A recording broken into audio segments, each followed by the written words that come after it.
Excuse me. Hello. जी बोलिए।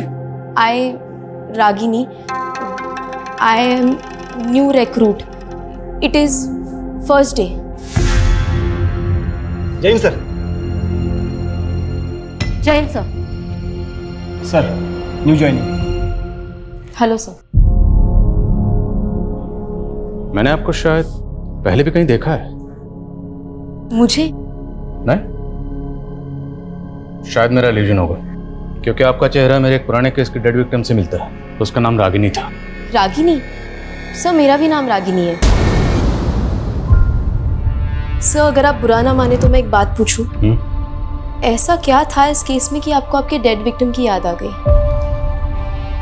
ऐसा क्या हुआ था इस केस में?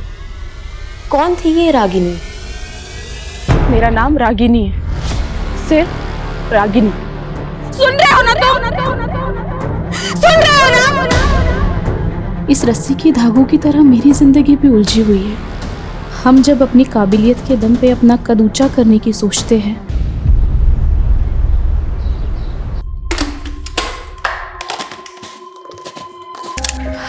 माँ मैंने खाना बना दिया है। आप पापा को शाम की दवाई याद से दे दीजिएगा, वरना ये तो भूल ही जाएंगे। और आप पापा प्लीज ये बीड़ी मत पीजिएगा, वरना फिर से आपके फेफड़ों में पानी भर जाएगा। जानता हूं, मेरी बीमारी के चलते तुम्हारा खर्चा बढ़ता जा रहा है। मैं भी तो बेटी की कमाई खा खा कर घुटता जा रहा हूं। इसी हताशा में न जाने कब बीड़ी मुंह में लग जाती है। ये कैसी बातें सोचते रहते हैं आप पापा? आप बस अपनी सेहत का ध्यान दीजिए। और हाँ, अगर आपने दोबारा बीड़ी पीना तो मैं सच में आपसे बात नहीं करूंगी। अरे नहीं, देखो ऐसा हरगिज मत करना। चलो नहीं पीऊंगा। अरे पगली, मैं भी तो चाहता हूँ कि तंदुरुस्त हो जाऊं और कोई नई नौकरी ढूंढूं। मुझे भी तो अपनी जिम्मेदारी निभाने दीजिए पापा। आपने भी तो जिंदगी भर मजदूरी करके हमें पढ़ाया लिखाया, वरना हमारे समुदाय के लोग अपने बच्चों को स्कूल तक नहीं जाने देते। तभी तो पूरी बिरादरी को तुझ पर गर्व है। झोपड़े में रहने की किस्मत थी हमारी। आज तुम्हारी वजह से इतने अच्छे घर में रह रहे हम लोग। माँ, अभी तो घर की हालत और सुधारनी है। ऊपर एक और फ्लोर बनाकर घर को ऊंचा करना है। अरे बेटा, अब और कितना ऊंचा उठेंगे? पापा, बात मकान ऊंचा करने की नहीं है, बात हमारे स्वाभिमान की है। अब तक हम सर झुकाकर जीते आए हैं। अब जब सर उठाने का मौका मिला है तो तबीयत से उठाएंगे।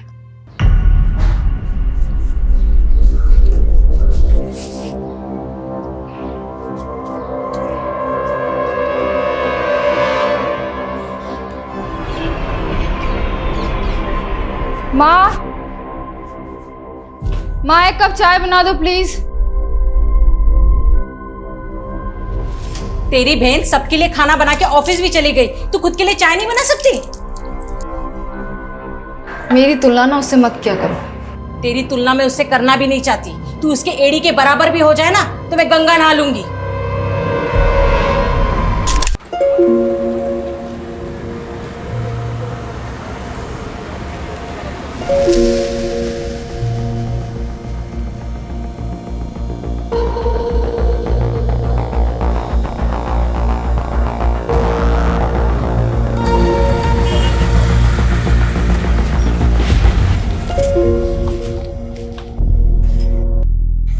मुझे तो लगा आज तुम बस मिस कर दोगी। आज बस मिस होती तो बहुत जान से मार देता। बहुत बड़ी प्रेजेंटेशन है मेरी। ये धागा कैसा बांध रखा है? ये तो बस ऐसे ही। तू जो मुझे वो हॉरर क्लिप्स भेजना है ना, सपने में भूत आने लगे मेरे, उससे बचने के लिए बांधा है। तू भी इन सब पे विश्वास करती है? हंस मत, चल बस आ गई।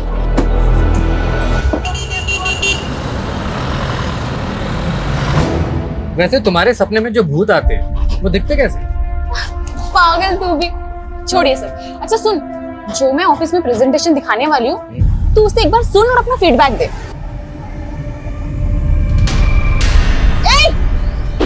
बदतमीज! ऐसे कैसे हाथ लगाया तूने मेरे को? टच कैसे किया तूने? अरे गलती से हो गया ना टच। तूने कल भी यही किया था, मैंने इग्नोर किया। अरे भाई साहब मत बोल कुछ भी। चल रहा है छेड़खानी करता है। भैया इसने कल भी यही किया था। अरे तू रुक ना। भाई चल, इसने कल भी कुछ यही नहीं बोल किया रही था। यार। छेड़खानी कर रहा है तू बस में। कुछ नहीं किया है। मैडम कल से बस में नहीं आने दूंगा। कल भी इसने यही किया था। जाने दो रागिनी, उस पर फोकस मत करो, अपनी प्रेजेंटेशन पे ध्यान दो। मैं सिर्फ एक ही टिप देना चाहता हूँ तुम्हें, इंग्लिश उतनी ही बोलना जितनी संभाल पाओ, वरना तुम्हारे टैलेंट में कोई कमी नहीं। मेरी इंग्लिश भी पहले मेरे सपनों की तरह टूटी फूटी सी थी। इंग्लिश फिर भी आ गई, लेकिन सपने रिपेयर होना बाकी थे। और जब आपने अपने पिता को दिहाड़ी मजदूरों की लाइन में सबसे पीछे खड़ा देखा हो, तो खुद को सबसे आगे खड़ा पाके भी आखिरी पंक्ति की वो दुश्वारियां आपका पीछा नहीं छोड़ती है। लेकिन कहते हैं किस्मत भले ही मात खा सकती है, पर काबिलियत वो कभी मात नहीं खाती। हाय। भाई ये भूत तो बड़ा लकी साबित हुआ यार तुम्हारे लिए। तुम्हारे सपने में आए और इंक्रीमेंट हो गया। इंक्रीमेंट? तुम्हारी सैलरी 25% बढ़ाने का अप्रूवल मिला है। आजकल बॉस कुछ ज्यादा ही मेहरबान है रागिनी पे। हाँ लेकिन रागिनी डिजर्व भी तो करती है। डिजर्व तो मैं भी करती थी, लेकिन मैंने बॉस को खुश करने से मना कर दिया, तो उसको अब रागिनी मिल गई है। मतलब क्या है तुम्हारा? जानते नहीं हो क्या अपने बॉस को? आजकल रागिनी के साथ सो रहा है।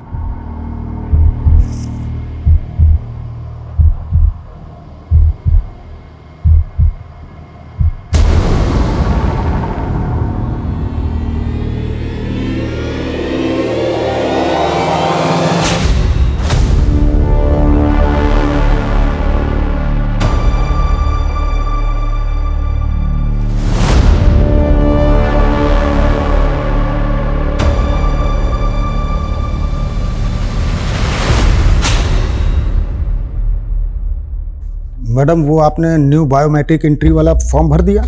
हाँ पवन जी भर दिया। ये लीजिए।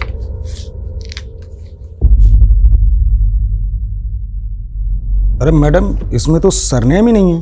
मेरा कोई सरनेम नहीं है पवन जी। सरनेम तो सबका होता है, कोई हवा से थोड़ी ना आता है, सब अपने बाप दादा के कुल से ही आते हैं। वैसे आपका कुल क्या है मैडम? पवन जी फालतू की बातें छोड़िए और जाइए अपना काम करिए।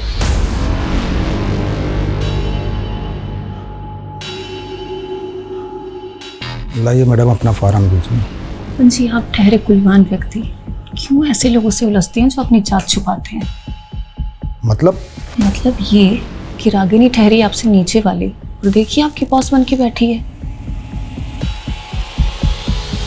कभी सोचा नहीं था कि ऐसे नीच लोगों की आवाभगत करनी पड़ेगी। रागिनी तूने मुझसे अनजाने में जूठा उठवाई है ना, अब देख मैं तुझे जूठा खिलाता भी हूँ, जूठा पिलाता भी हूँ।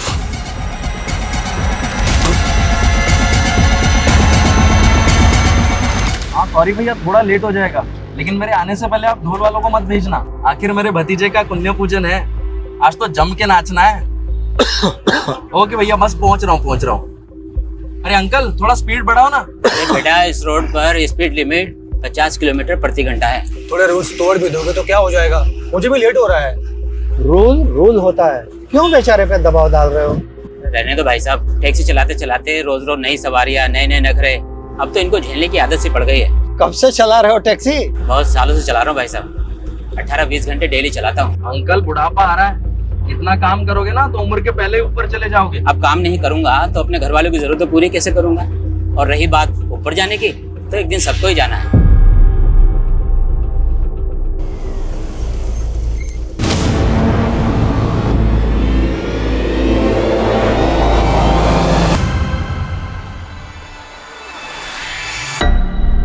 रागिनी फोन नहीं उठा रही है। 10 बजने को आया, कहाँ रह गई वो? अरे उसके दफ्तर में फोन करो ना। दफ्तर का नंबर तो गीतांजलि के पास है।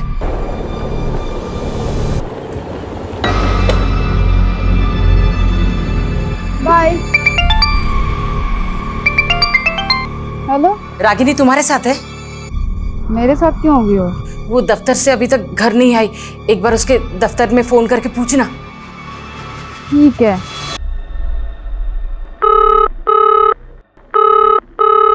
उसके ऑफिस में भी कोई कॉल नहीं उठा रहा है माँ, ऑफिस बंद हो गया होगा।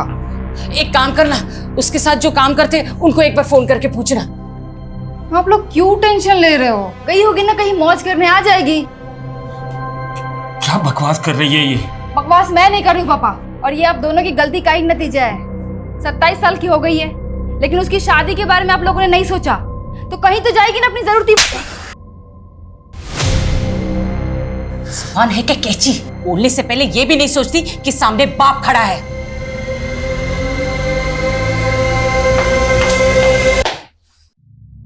ये तो पहले ही हाथ से निकल चुकी है, अब छोटी की सोच। मैं जाता हूं उसे ढूंढने। अरे आप कहाँ जाएंगे? वैसे ही आपकी तबीयत ठीक नहीं रहती। आप रुकिए, मैं जाती हूँ, आप रुकिए। अरे बेटी घर वापस नहीं आए, मैं यूं हाथ में हाथ धरे बैठे नहीं रह सकता। हटो। सुनिए पापा सॉरी, वो मैं कुछ ज्यादा ही बोल गई। चलिए मैं चलती हूँ आपके साथ।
सर, ये आत्महत्या लगती है। आत्महत्या नहीं कर सकती है मेरी बेटी। संभालिए अपने। कल रात हमने इन्हें सब कुछ बताया था, इन्होंने कुछ नहीं किया। और इनकी लापरवाही का नतीजा है सर कि मेरी बहन की हालत हुई है। आप लोग पीछे हटिए। आप लोग देने वाली खबर सामने आई है। एक रात पहले हुई गुमशुदा लड़की का शव आज सुबह मिर्दास रोड पे एक पेड़ से लटका पाया गया। सूत्रों के मुताबिक पीड़ित के परिवार ने एक रात पहले ही युवती की गुमशुदगी की रिपोर्ट थाने में दर्ज कराई थी। अब सवाल ये उठ रहा है कि ये मर्डर है या सुसाइड। आपको लगता है कि रागिनी ने सुसाइड नहीं किया, बल्कि किसी ने उसकी हत्या की? ये हत्या ही है साहब। मेरी बेटी ने कभी भी किसी समस्या के सामने घुटने नहीं टेके। किसने की होगी ये हत्या? पता नहीं, किसकी नजर लग गई हमें। नजर लग गई? साहब, हम लोग भूमिहीन लोग हैं। 3 साल पहले रागिनी की यहाँ नौकरी लगी थी, और 1 साल पहले बहुत मेहनत कर उसने बैंक से कर्ज लेकर ये घर बनाया। आप ही देखिए, सारे सपने कैसे टूट गए।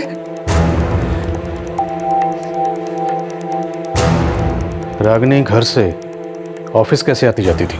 सरगुन पेट से कोई भी सीधी बस नहीं है उसके ऑफिस आवा नगर के लिए, इसलिए वो सवारी के टेम्पो से नंदी चौक तक जाती थी, और वहां से उसके ऑफिस के लिए सीधी बस मिल जाती थी। रागिनी आभा नगर अपने ऑफिस से बस लेकर पहले नंदी चौक आती थी, फिर यहाँ से शेयरिंग ट्रांसपोर्ट लेके अपने घर सरगुनपेट। लेकिन हमें रागिनी की लाश मिली मिर्दासपुर, सरगुनपेट से 5 किलोमीटर आगे, यहाँ से कट जाता है, और हमें रागिनी की लाश यहाँ 1 किलोमीटर अंदर मिली। और सर, इस पूरे रूट पे कहीं भी सीसीटीवी नहीं है। शर्मा, जब सीसीटीवी नहीं थे तब भी केसेस सॉल्व होते थे। इस पूरे रूट को स्कैन करो और ये भी पता करो कि रागिनी अपने ऑफिस से कितने बजे निकली थी।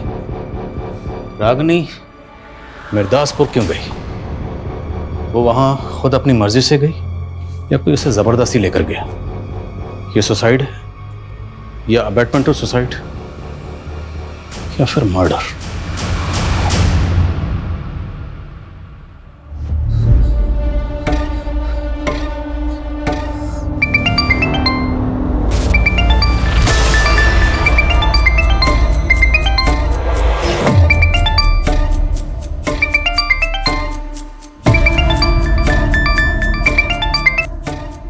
मुझे तुमसे कोई बात नहीं करनी है। वो फोन कट मत करना। तुम्हें पता है ना मैंने मैंने रागिनी के लिए तुम्हें फोन किया। क्यों? उसकी किस्मत तो तुम ही लिख रहे थे ना, तो मुझसे क्या पूछ रहे हो? किस्मत तो मैं तुम्हारी भी लिखना चाहता। मेरी किस्मत तुम बहुत पहले ही खराब कर चुके हो। तुम ही हो ना पनौती हम दोनों बहनों के बीच में। मेरी जिंदगी तो बर्बाद कर दी, और क्या पता रागिनी को भी अपने प्यार के चक्कर में फंसा लिया हो। बकवास बंद करो गीतांजलि। बॉस आदमी तो तुम हो। अगर मेरा बस चलता ना तो तुम्हें मार के लटका देती मैं, समझे तुम?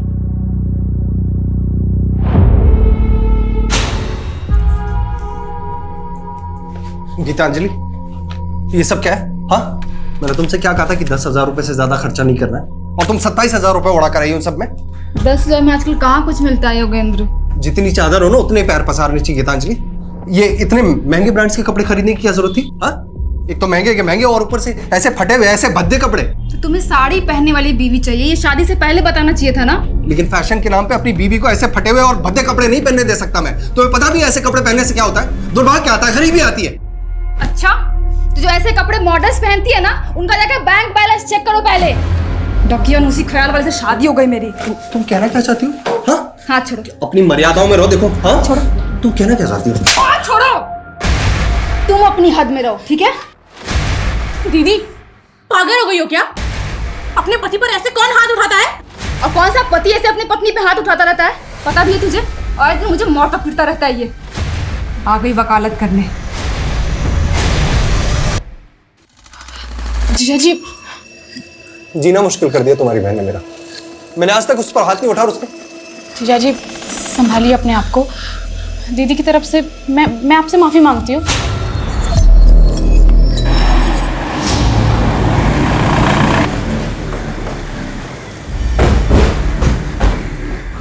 सर मैं मान ही नहीं सकता कि रागिनी सुसाइड कर सकती है। मैं उसे तब से जानता हूँ जब उसने 3 साल पहले यहाँ ज्वाइन किया था। लोग उसका मजाक भी बनाते तो वो कभी गिव अप नहीं करती थी सर। लोग उसका मजाक बनाते थे? ये अभी की बात नहीं है, वो 3 साल पुरानी बात है सर, जब उसने एज एन इंटर्न ज्वाइन किया था यहाँ पर। Excuse me ma'am, I prepare this report. I prepare नहीं, I have prepared this report होता है। वो पहले विजिता मैम की असिस्टेंट थी, लेकिन रागिनी ने अपनी लगन से ऐसा काम किया, 6 महीने पहले ही विजिता मैम क्या हम सबकी बॉस बन गई। कल ही रागिनी का इंक्रीमेंट हुआ था सर। वो बहुत खुश थी। ऐसा हो ही नहीं सकता कि वो सुसाइड कर ले। क्या कोई ऐसा है जो उसकी तरक्की से जलता था? नो आइडिया सर, लेकिन लगता था वो अपनी पर्सनल लाइफ में थोड़ी डिस्टर्ब थी। तुम उसकी पर्सनल लाइफ के बारे में क्या जानती हो?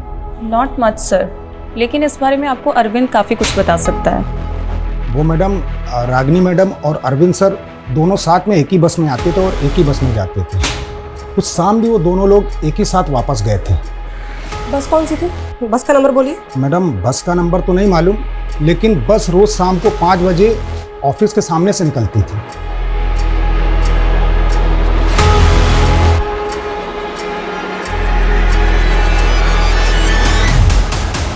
हाँ सर, ये लड़की रोजाना इसी बस से जाती थी, पर उस दिन इस बस से नहीं गई थी सर।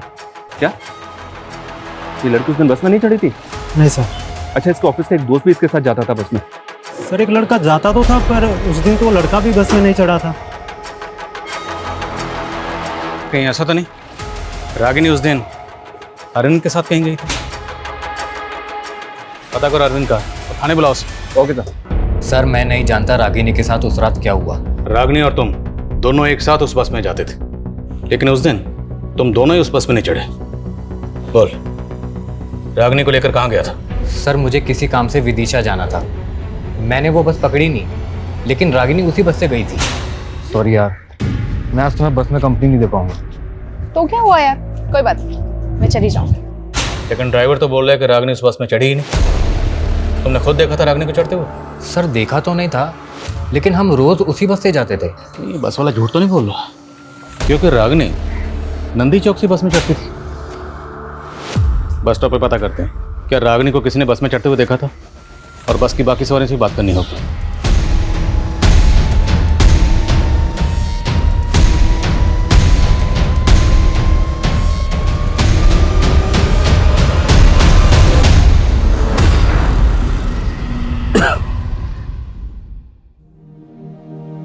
गिन चुन के 4 ही तो लोग हैं हम लोग, और ऊंचा मकान बनाने की क्या जरूरत है? बाबा, अब तक हम सर झुका के जीते आए हैं, लेकिन अब जब सर उठाने का मौका मिला है तो तबीयत से उठाएंगे।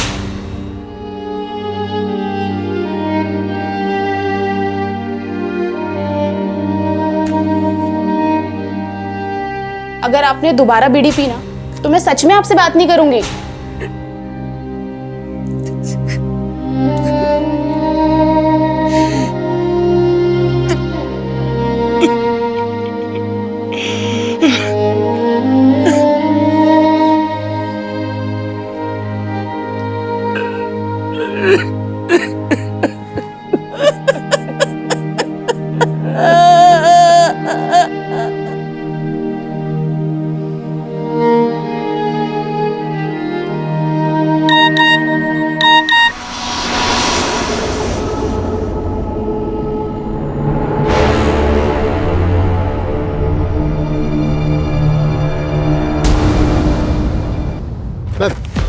नंदी चौक के बस स्टैंड के पास रिक्शा वाला मुझे मिला। इसने रागिनी को उस शाम को यहाँ पे देखा था, लेकिन इसका कहना है कि उस शाम रागिनी बस से नहीं बल्कि किसी के साथ बाइक से आई थी।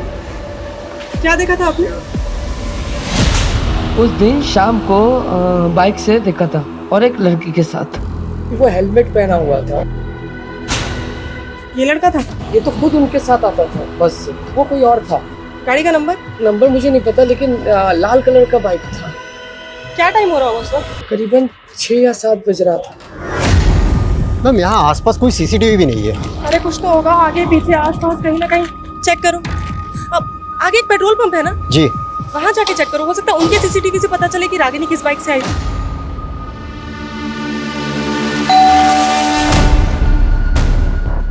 राघवी जी का घर यही है? हाँ। महंगे कुछ पार्सल है।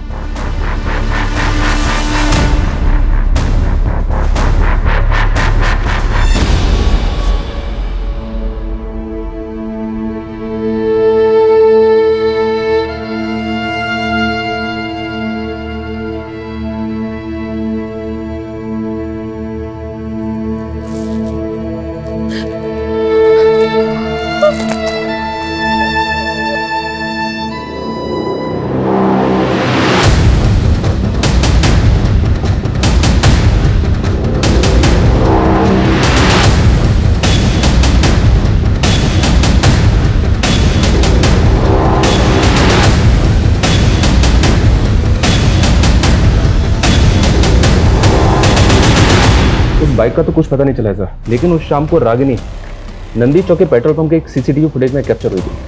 वो शाम को तकरीबन 7 बजे एक कैब में बैठी हुई दिखी। ये देखिए। किसकी कैब है? अब बिना वक्त गवाए ये बता दे कि लड़की को क्यों मारा। बोल। साहब मैं मानता हूँ, वो लड़की मेरी टैक्सी में बैठी थी। ये बोल, लड़की को लेकर गया कहाँ था?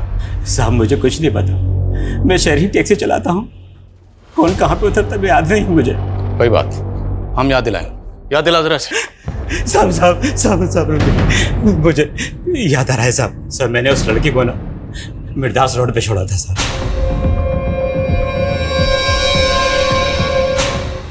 कितने बजे होंगे तब? सर उस वक्त 8 बजे होंगे। उस रात गाड़ी में और कितनी सवारियां थी? सर उस लड़की के अलावा 3 सवारियां और थी। कौन थी वो 3 सवारी? सर मैं पहचानते नहीं उनको, शहरी टैक्सी चलाता हूँ ना, अलग अलग जगह से चढ़ी थी। वो सवारियां उतरी कहाँ थी ये तो याद होगा? साहब वो पहली सवारी तो कीर्ति नगर उतरी थी और दूसरी वृंदापुर और तीसरी मालवीपुर उतरी थी सर। वो लड़की रागिनी हर रोज नंदी चौक से अपने घर सरगुनपेट जाने के लिए शेयरिंग ट्रांसपोर्ट लेती थी, तो वो मिर्दास रोड क्यों जाएगी? अब वो मुझे नहीं पता साहब। कोई बात नहीं, हम पता लगा लेंगे। इसकी टैक्सी का फोरेंसिक करवा। सर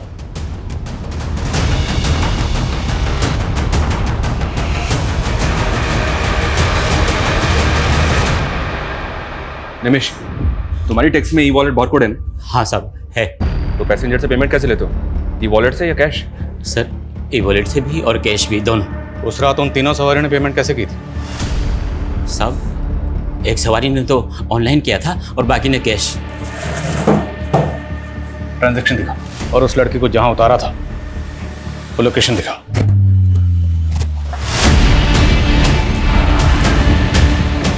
चलो उतरो। हाँ साहब। यही वो जगह है, यही उतारा था मैंने उस लड़की को।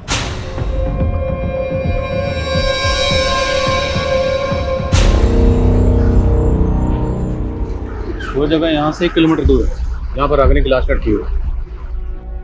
सर, यहाँ आसपास कुछ घर दिखाई दे रहे हैं। हो सकता है कि रागिनी या किसी के घर पे आई हो। उस रात को किसी ने रागिनी को यहाँ आते जाते देखा। रागिनी के घर वालों ने ऐसा कुछ कहा नहीं कि उनकी जान पहचान का यहाँ क्यों रहता है। फिर भी पता करो। ओके सर, विकास। हाँ समझ। सर, उस शाम कैब वाले को रमेश कुमार नाम के एक आदमी ने ई वॉलेट से पे किया था। सर, ये आदमी कीर्तिनगर में रहता है, मैंने उसे बुलवा लिया। ठीक।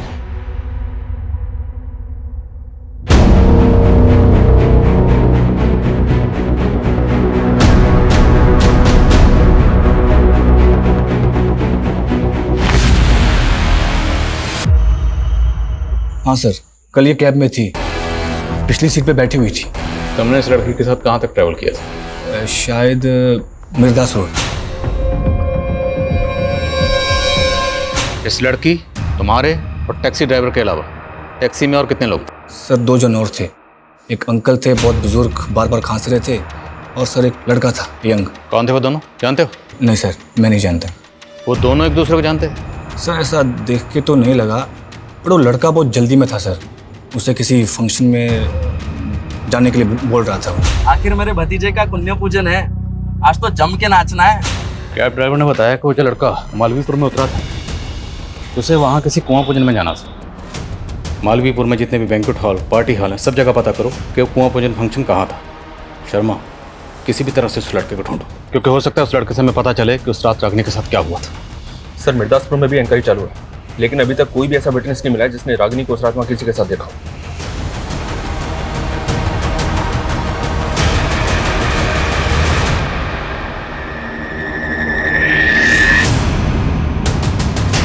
सर, रागिनी के घर से फोन था, उसकी फैमिली आपसे मिलना चाहती है। रागिनी ने ऑनलाइन पोर्टल से रस्सी मंगवाई थी, जो अब डिलीवर हुई है। जी सर। सर कुछ समझ में नहीं आ रहा है कि उसने ये रस्सी क्यों मंगवाई। और सर पिछले 2 महीने में 3 बार वो ये रस्सी ऑर्डर कर चुकी है। तो ये रस्सी जिस अकाउंट से ऑर्डर की गई थी वो गीतांजलि 123। गीतांजलि सर मेरा ही अकाउंट है, हम दोनों एक ही अकाउंट यूज करते थे।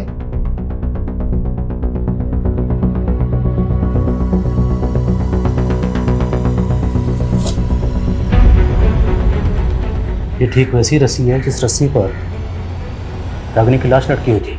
हाँ सर, इसीलिए लगा कि आपको बता देना चाहिए। पर आप तो कह रहे थे कि रागिनी सुसाइड नहीं कर सकती, जबकि आपकी बेटी कह रही है कि रागिनी पिछले 2 महीने से ऐसी रस्सी मंगवा रही थी। तो क्या रागिनी 2 महीने से सुसाइड के बारे में सोच रही थी?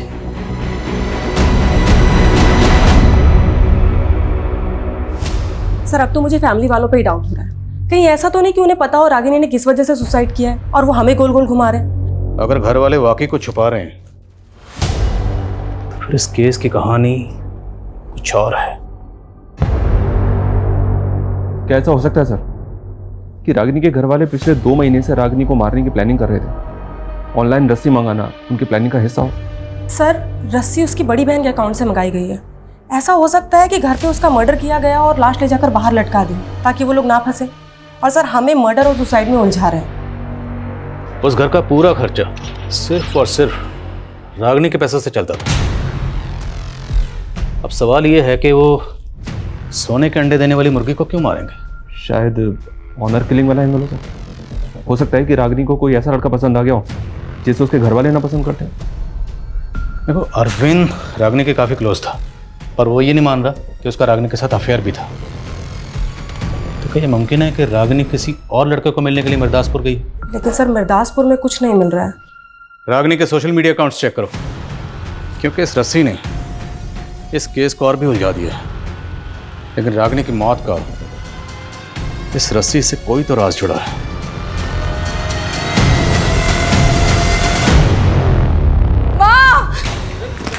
गीतांजलि, गीतांजलि।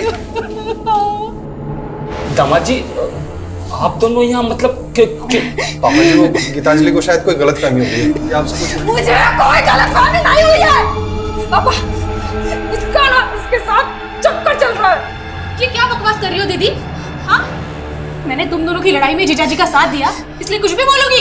तुम ना ज्यादा भोली बनने की कोशिश बिल्कुल भी मत करो मेरे सामने। सुनो सुनो सुनो, अगर तुम मेरे साथ नहीं रहना चाहती ना तो मुझे कोई तकलीफ नहीं है। तुम अपनी बहन को जलील मत करो यार। तो लेके जाओ अपने साथ। तू अपनी हद पार मत करो दीदी। तुम हद पार करे तू और हद में रहूं मैं? हाँ?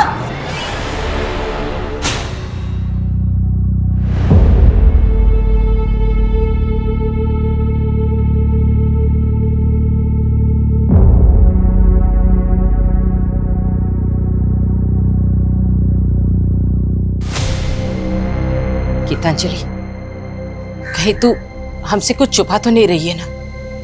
रागिनी हमेशा तेरे और दामाद जी के झगड़ों के बीच में पीसती रही, कहीं इस बार भी? इस तो मैं रही थी माँ उन दोनों के बीच में।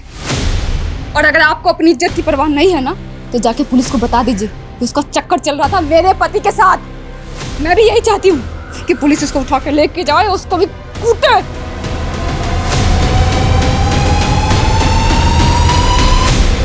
उस रात मालवीपुर के एक पार्टी हॉल में एक बच्चे का कुआं पूजन था और रमेश के मुताबिक जिस बच्चे का कुआं पूजन था वो उसका भतीजा था। हमने इस फंक्शन की गेस्ट लिस्ट निकाली। बच्चे के फादर के जितने भी ममेरे, चचेरे और दोस्तों की ये तस्वीरें हैं। जो लड़का तेरी टैक्सी में बैठा था, क्या इन तस्वीरों में से कोई है?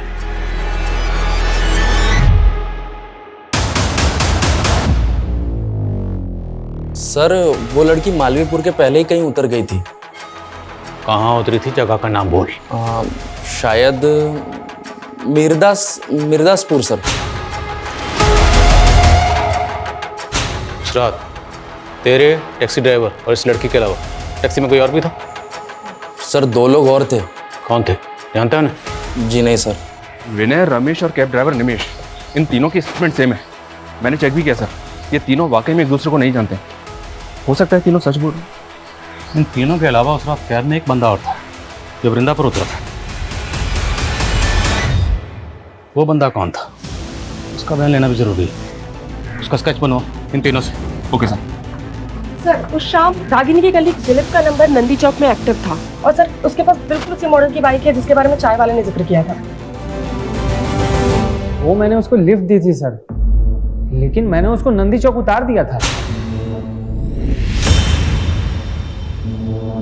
वही तो पूछ रहा हूँ, पहले क्यों नहीं बताया? प्लान क्या था? कैसा प्लान सर? आप बेकार में शक कर रहे हैं मुझ पर। मैं तो खुद गिल्ट में हूँ कि मैंने उस दिन उसको घर तक नहीं छोड़ा। ये इमोशनल ड्रामा बंद कर, सच बोल। मैं सच कह रहा हूँ सर। मैं उसको घर तक ड्रॉप करता तो मुझे अपने घर जाने के लिए 15 किलोमीटर वापस आना पड़ता। इसलिए रागिनी ने ही मुझसे कहा कि मैं उसे नंदी चौक उतार दूँ, वो शेयरिंग कैब ले लेगी। ठीक है, जाओ। सुनो, कहीं गायब होने की मत सोचना, वरना बहुत पछताओगे। ये पक्का कुछ छुपा रहा है। इसकी उस रात की एक एक एक्टिविटी पता करो। Okay sir.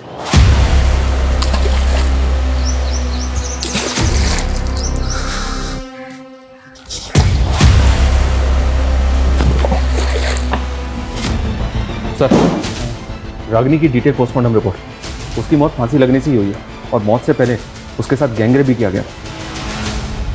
गैंगरेप? ये भी तो मुमकिन है कि जिन लोगों ने उसका गैंगरेप किया उन्हीं लोगों ने उसको मारा, रस्सी से बांधा और पेड़ पर लटका दिया। लेकिन वो रेपिस्ट है कहाँ? रेपिस्ट तो रेपिस्ट। हम तो अभी तक ये भी पता नहीं लगा पाए कि रागिनी मिर्दासपुर क्यों गई थी। आसमान सर, वृंदापुर में उस चौथे आदमी का स्केच आइडेंटिफाई हुआ है। मंजुल नाम है सर उसका। लाओ से। हाँ सर, वो लड़की थी उस कैब में और मिर्दासपुर उतरी थी। उस लड़की का गैंगरेप हुआ था और फिर मर्डर। अगर कुछ भी जानते हो तो बता दो। सर, मेरे बच्ची जैसी है वो। मैं खुद हैरान था कि इतनी रात को वो उतरी क्यों।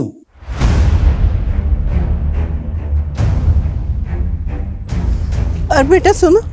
हाँ बेटा, इतने दिनों से मैं यहाँ इतनी पुलिस आते हुए देख रही हूँ, बात क्या है? अरे लड़की की आत्महत्या की है ना, उसकी इंक्वायरी चल रही है। पर वो तो 1 किलोमीटर दूर हुई थी, फिर पुलिस यहाँ क्यों पूछ रही है? सर, मैंने रागिनी का सोशल मीडिया अकाउंट चेक किया। सर, गौर करने वाली बात यह है जिस दिन उसका रेप हुआ है उस दिन उसने इस योगेंद्र नाम के आदमी को बर्थडे विश किया है। कहीं ऐसा तो नहीं कि रागनी को ये बर्थडे पार्टी अटेंड करनी थी इसलिए वो मिर्दासपुर उतरी? लेकिन सर ये सरकपुर में रहता है। हो सकता है इसने रागनी को पिक किया वहाँ से। सर हैरानी की बात तो यही है, ये योगेंद्र रागिनी की बड़ी बहन गीतांजलि का हस्बैंड है और गीतांजलि और इसका डिवोर्स होने वाला है। What? क्या हुआ? योगेंद्र का नाम सुनकर आप लोग चुप क्यों हो गए? सर ये लोग कुछ नहीं बोलेंगे उसके बारे में। मतलब कहना क्या चाहती हैं आप? सर वो मुझे डिवोर्स देके मेरी बहन रागनी से शादी करना चाहता था। रागनी भी उससे शादी करना चाहती थी? सर रागनी तो उसके सामने मुझे ही गलत समझती थी, कभी उसकी असली इंटेंशन नहीं समझ पाई। सर एक नंबर का वाहियात आदमी है वो। मुझसे पहले उसने एक जानवर से भी शादी की थी सर। जानवर? दिमाग खिसका हुआ है सर उसका। कहता है कि उसकी कुंडली में ना 2-2 शादियों का योग है। पहले उस जानवर से शादी की, फिर मुझसे, और मेरे बाद अब मेरी बहन को फुसला रहा था। सर मैं कुंडली में विश्वास करता हूँ और सच में सर मेरी कुंडली में 2 शादियों का योग लिखा हुआ था। तेरा राहु के तो सब बिगाड़ दूंगा, समझा? बोल, किस किस के साथ मिलकर रागनी का गैंग रेप किया? सर कैसी बातें कर रहे हैं सर आप? मैं ऐसे चरित्र का आदमी नहीं हूँ सर।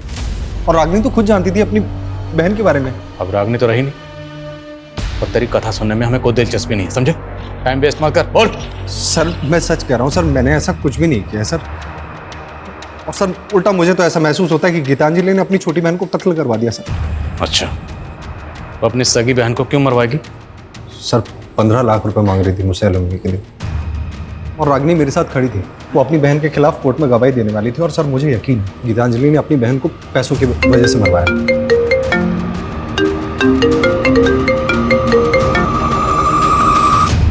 बोलो।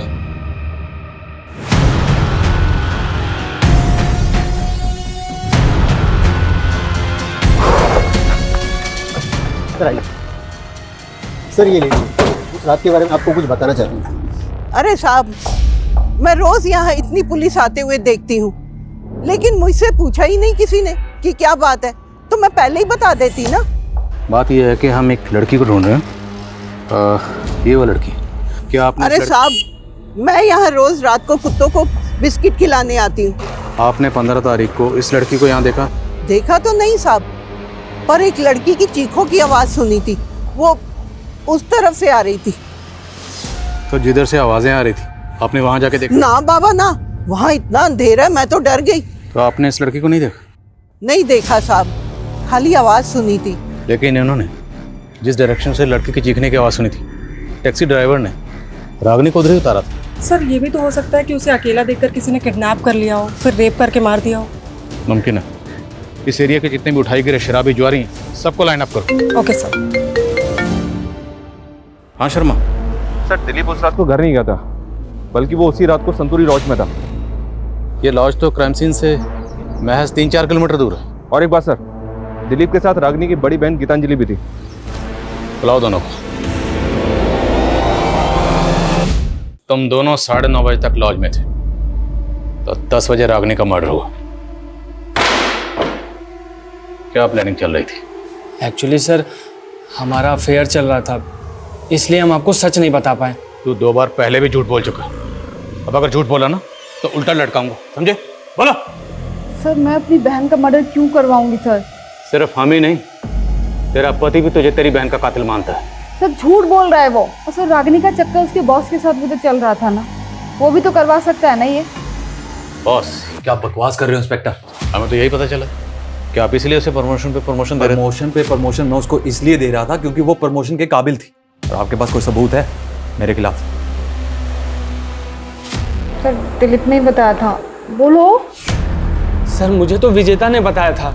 सर मैंने दिलीप से रागिनी और बॉस के बारे में कुछ भी नहीं कहा है। वो पता नहीं फिजूल में मुझे क्यों बदनाम कर रहा है। सर अभी तक हमारे पास इन सस्पेक्ट्स में से किसी के भी खिलाफ कोई स्ट्रॉन्ग प्रूफ नहीं। शर्मा अभी तो सस्पेक्ट सामने आने शुरू हुए, इन सब की एक एक डिटेल पता करो। हम लोगों से कहीं ना कहीं कोई तो चूक हो रही है।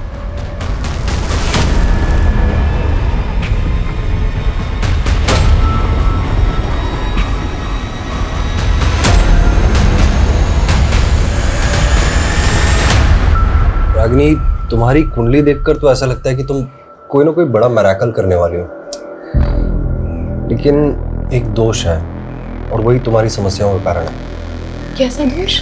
बड़ा भारी दोष है। सर, हमने इन तीनों की बारीक से बारीक डिटेल निकाली है। निमेश के बारे में कुछ बातें पता चली है। कैसी बात है? ये वर्कहोलिक है सर, 3-3 शिफ्ट में टैक्सी चलाता था, लेकिन उस रात के बाद से ना तो इसने टैक्सी चलाई है और ना ही अपने मोहल्ले के बाहर निकला है। डरा हुआ है क्या? पता नहीं सर। और ये रमेश, ये भी ऑफिस नहीं गया था और ना ही विनय कॉलेज। ये तीनों के तीनों एक ही बयान दे रहे हैं। अब ये सच बोल रहे हैं या झूठ, ये पता लगाने का वक्त आ गया। साहब मैंने कुछ नहीं किया, मेरी तबीयत खराब थी साहब। दिमाग खराब मत कर, तेरी टांगे तोड़ दूंगा, समझे? रमेश, मंजुल और विनय सब बोल चुके हैं, अब तू बोल।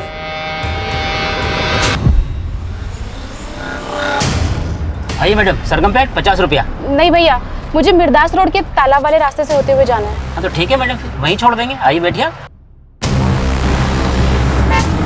वो लड़की पीछे सीट पर बैठी थी और साथ में 3 लोग जो बैठे थे उस लड़की के साथ बदतमीजी कर रहे थे। मैं तो लड़की को बचाना चाहता था, इसलिए मैं उस लड़की को मिर्दास रोड पे उतार रहा था। उन लोगों ने मुझे जान से मारने की धमकी दी। फिर जो वो बोलते रहे मैं करता रहा। उन्होंने आगे जाके गाड़ी रुकवाई और उस लड़की के साथ रेप किया। मैंने कुछ नहीं किया साहब।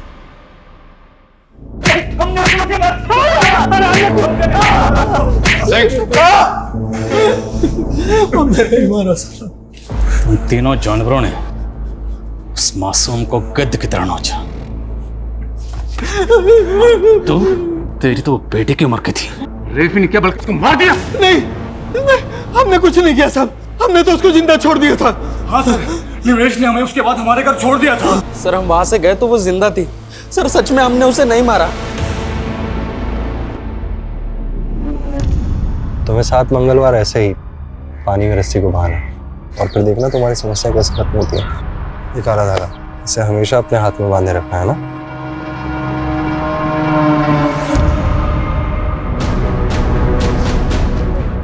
बोल, सबसे आखिर में तूने मंजुल को 11 बजे वृंदापुर छोड़ा था, उसके बाद तेरी टैक्सी खाली थी, लेकिन फिर भी तू घर नहीं गया। घर गया सुबह, कहाँ था रात पर? बोल बोल, वरना रेप और मर्डर के चार्जेस लगाऊंगा तुझ पर। नहीं साहब, नहीं साहब, मैंने पहले रेप नहीं किया, पर वो लड़की मेरे दिमाग में बार बार घूम रही थी। मैंने पहले उन तीनों को घर छोड़ा, फिर मैं वहां गया था साहब।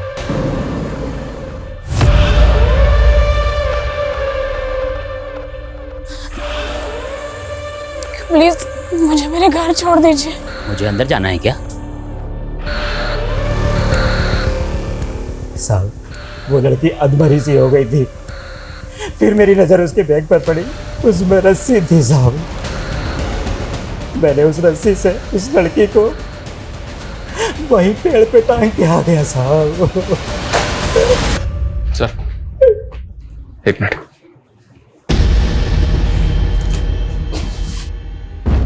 सर, इस क्राइम का मोटिव कुछ और ही है। मैं उसे सबक सिखाना चाहता था। मुझे पता था वो रोज इस शेयरिंग टैक्सी से आना जाना करती है, इसीलिए मैंने प्लान बनाया। मैं और विनय अलग अलग जगह से चढ़े, लेकिन हम जब गाड़ी में चढ़े वो बैठी भी नहीं थी। लेकिन उसने जब मुझे देखा, पड़ोसी है, सोचा होगा सेफ रहेगी, इसलिए गाड़ी में बैठ गई। मैंने छेड़खानी शुरू कर दी। मैंने सामने बैठे वाले रमेश का मिजाज भी पढ़ लिया था। ये क्या बदतमीजी है ये? भैया भैया गाड़ी रोको। ड्राइवर ने जैसे ही उसे उतारा, हमने उसे दबोच लिया। क्या बिगाड़ा था उसने? मैंने उसको समझाया था उसका घर हमारे घर से ऊंचा ना करे, लेकिन उसने हमारी नहीं सुनी।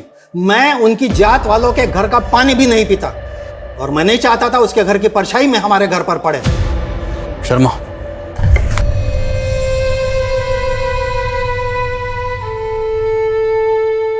सर मैंने सुना है कि छोटे गांव कस्बों में लोग भेदभाव के चलते हुए बड़े बड़े गुनाह करते हैं, लेकिन रागिनी के साथ जो हुआ बहुत ही दर्दनाक था। वो लोग रागिनी को छोटा समझते थे। दरअसल छोटी रागिनी नहीं, छोटे थे वो लोग, उनकी सोच, जिन्होंने रागिनी को सिर्फ इसलिए मार दिया ताकि रागिनी के घर की परछाई उनके घर पर ना पड़े। सिर्फ इसलिए एक मासूम की जान ले ली उन लोगों ने, जबकि उनकी खुद की परछाई उनसे शर्म खाती हो।